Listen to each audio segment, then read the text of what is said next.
السلام عليكم ورحمة الله وبركاته. متابعي ومشاهدي ومحبي مصطفى المومري، أنا عمار المومري أخو مصطفى المومري. زي ما تعرفون مصطفى أخي أخذوه في يوم الثلاثاء قبل حوالي 5 أيام من الحارة. أتوا حوالي 5 سيارات أخذوه. تواصلنا مع الجماعة وتواصلنا مع أنصار الله.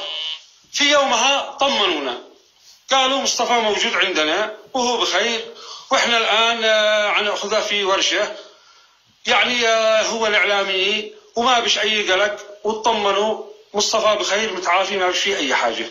إحنا وقتها اطمنا لأنك جماعة من أنصار الله قيادة منهم بيطمنون أنه عندهم. وما دام مصطفى أخي عند أنصار الله ما بش أي خوف ولا في أي قلق. إذا كان عند أنصار الله الماشيين بتوجيهات السيد عبد الملك، أنصار الله الذي ماشيين على نهج السيد عبد الملك بدر الدين الحوثي، مش غيرهم المرتزقة الموجودين هنا، الأيادي الخفية الذي اشتغلت بمجرد ما احتبس مصطفى المومري. اشتغلوا شغل نظيف بمجرد ما احتبس مصطفى، والإعلاميين شغالين.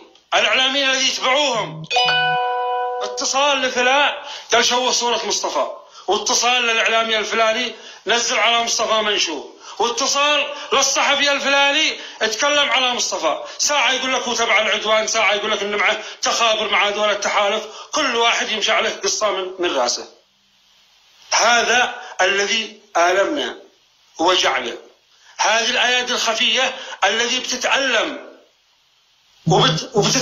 من فيديوهات مصطفى المومري، الذي بتحس ان فيديوهات مصطفى المومري بتضر مصالحهم وبتضر مناصب